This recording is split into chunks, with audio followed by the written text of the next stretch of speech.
A little bit of a different jersey look as we're underway. Karina Salinas begins from the service line. A competitive first 2 sets yesterday, and Kiana Mack gets going immediately. Had a negative hitting percentage yesterday. That's going to be huge for the Flashes. Yeah, that's going to be really important. And Kiana Mack, she loves these pink jerseys, and that first play really showed it. Of course, it is Blackout Cancer Night. We have the little wristbands. Credit to the marketing team at Kent State, always putting together a theme. And the theme of last night, Courtney Okwara hitting over 500. That seems like an every match type thing. She definitely just knows how to put the ball away, and it really gives her teammates something to celebrate. Hit 583 last night. Didn't have too many total attacks, but no errors, and that's what contributes to such a high hitting percentage.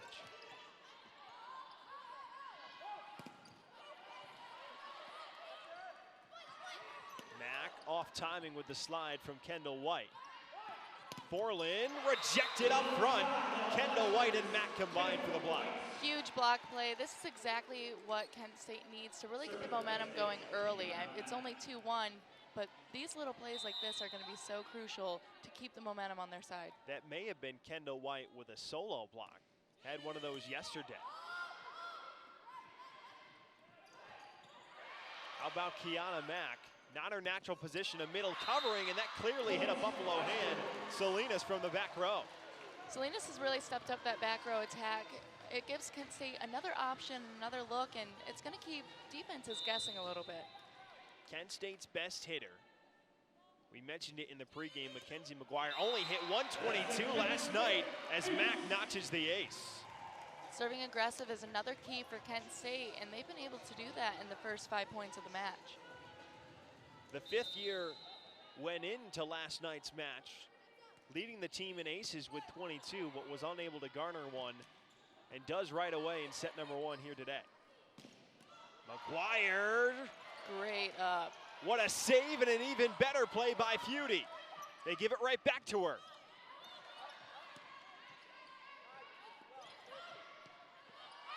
Can Kent State put it away? And Walters went the wrong direction. And those are those hustle points that the Bulls are so good at. A little bit of miscommunication there on the set, and it's so important for Buffalo to stay together and not get tight, and that's exactly what we saw there.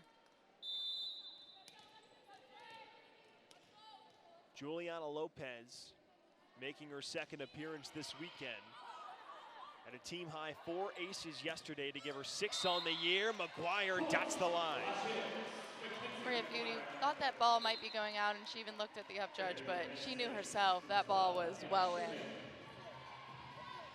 That second set is where McGuire was almost unstoppable. We talked to head coach Scott Smith after the game for a little bit, and he said, we really didn't have an answer in that second set, so we really had to group together and make some defensive adjustments at the net. And how about this save from Kent State, but Shoemake unable to get there.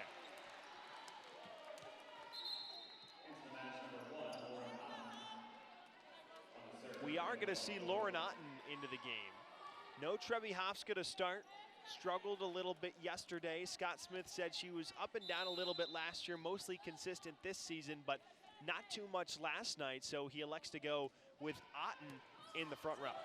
It's something that it comes with experience. You ride the highs and lows, but if you have players who can fill spaces when other players are struggling, you shouldn't worry too much as a head coach. And if you're that teammate, if you're Trebihovska, you're really hoping to see your teammates just succeed because you want to eventually win back play. In the middle of that, Abby Lee with her first kill of the afternoon. Feudy's made a couple of beautiful digs so far, and she keeps that one alive. McGuire out of system, and the Bulls are in system. Lee, the tip, earns the point. Roberts a little late. Bryn Roberts saw that ball coming. She just wasn't quite fast enough, and great job on Abby Lee, noting that that spot was wide open because Bryn Roberts was sitting back on her heels just a little bit. Goes right to Roberts. Outside, McGuire with a tool. So tough with her height, such a high arm swing. Once again, is just one of those best players in the MAC. She really likes that mismatch against Mandy Lee. Mandy Lee isn't a bad blocker, but she just needs to make sure she's pressing a little bit extra, especially against Mackenzie McGuire. However, these are where the questions arise for Kent State as Forlan slams that one into the net. Where McGuire goes toward the back row. Kent State tried to utilize a lot McGuire sort of in that 6 spot from the back row, but that second outside, can Salinas show up this afternoon? And an ace, second of the match. This one courtesy of Mackenzie McGuire. She struggled a little bit yesterday with her serve, 3 service errors, but if she can lock in, that'll be trouble for Buffalo. This is exactly what Kent State needs. They need to make sure that they just keep all the momentum and energy on their side and keep maximizing on these Bulls errors. They're doing what they want, keeping Buffalo out of system, as Mandy Lee has to take the first touch there, and Otten swings through the block of Walters. Maria Feudy, with her experience, she's so good at setting up good balls out of system so that any outside is really able to execute just like they did. Something I will note, though, that block there by Walters, albeit a high set, was closed, and the blocking has certainly improved for the Golden Flashes. Okwara right down the center of the court. Not much you can do there. She used this matchup difference between Salinas, and that's the way she kind of went, and that was allowed her to really get on top of that ball, and her vertical leap is quite impressive. Already 2 for 2. Is that one off the tape, and an ace for Abby Lee, number 17 on the year for the 5th year.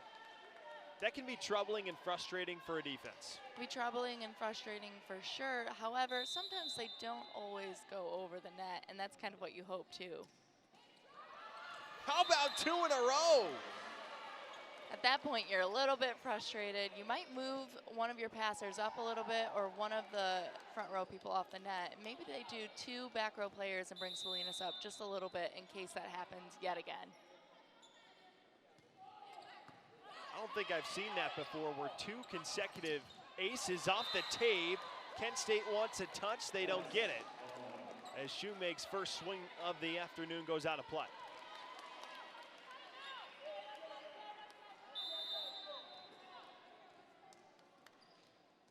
This is one of the things that Kent State focused on. A little bit of a run here by Buffalo. Can they halt those runs and get back into the swing of things?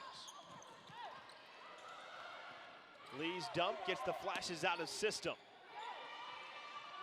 Good job on McGuire to still be able to put a swing down for the Flashes, though. Otten's second swing of the point goes with a tip. Tight on the net, Okwara couldn't finish it. Great defense by Bryn Roberts there. Back row, Forlan, Roberts says no again. Probably the longest rally we've had during the weekend as Forlan tips it over. Great communication on each side. It's going to be interesting to see how this ends, and Mandy Lee said, I'll take that for myself. No hitter was able to put it away, and a nice play by Lee as Kent State will take the first timeout of the match. A 5-0 Buffalo run. They lead 11-8 in the first set, looking for win number 2 of the weekend. Stay with us, college volleyball on ESPN+.